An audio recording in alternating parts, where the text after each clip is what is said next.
तो इससे व्यक्ति के सभी प्रकार के दुख और कष्ट दूर होते हैं। यह व्रत संतान प्रदायक, संतान की रक्षा करने वाला तथा सभी प्रकार के विघ्न और बाधाओं को दूर करने वाली है तथा मनोवांछित फल को प्रदान करने वाली है। इस दिन भर निर्जला रह करके विशेष प्रकार से चंद्रोदय के समय में पूजन करना चाहिए, कथा श्रवण करनी चाहिए और चंद्र देवता को अर्घ्य प्रदान करने के बाद यह व्रत पूर्ण माना जाता है। आप सभी को सकट चौथ व्रत की ढेर सारी शुभकामनाएं। आप सभी के जीवन में भगवान गणेश चौथ माता की कृपा से आप सभी को सभी प्रकार के सुख और समृद्धि की प्राप्ति हो। तो आइए सुनते हैं माघ मास कृष्ण पक्ष की संकष्टी गणेश चतुर्थी व्रत की कथा। तो बोलिए प्रेम से भगवान गणेश की जय, चौथ माता की जय, सर्व देवी देवता की जय। कथा के अनुसार एक बार माता पार्वती जी ने पूछा भगवान गणेश से कि हे वत्स, माघ महीने में किस गणेश की पूजा करनी चाहिए तथा इनका क्या नाम है। उस दिन पूजन में किस वस्तु का नैवेद्य अर्पित करनी चाहिए और क्या आहार ग्रहण करना चाहिए, इसे आप विस्तार पूर्वक बतलाने की कृपा करें। भगवान गणेश जी ने कहा कि हे माता, माघ मास में भालचंद्र नामक गणेश जी की पूजा करनी चाहिए।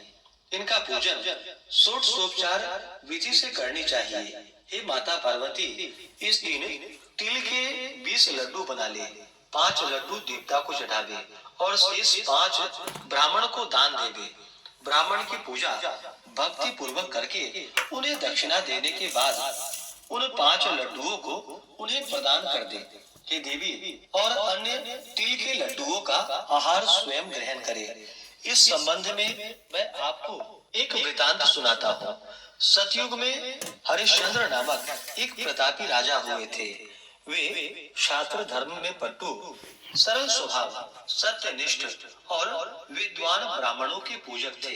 हे देवी, उनके शासन में अधर्म नाम की कोई वस्तु नहीं थी। उनके राज्य में कोई अपाहिज, दरिद्र या दुखी नहीं था। सभी लोग आदि व्याधि से रहित एवं दीर्घ आयु होते थे। उन्हीं के राज्य में एक ऋषि शर्मा नामक तपस्वी ब्राह्मण रहते थे।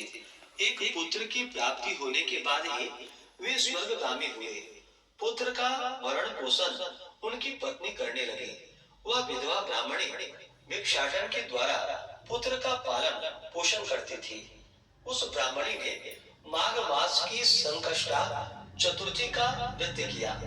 वह पतिव्रता स्त्री ब्राह्मणी गोबर से गणेश जी की प्रतिमा बनाकर सदैव पूजन किया करती थी। हे माता, भिक्षाटन के द्वारा ही उसने पूर्वोक्त रीति से तिल के 10 लड्डू बनाए।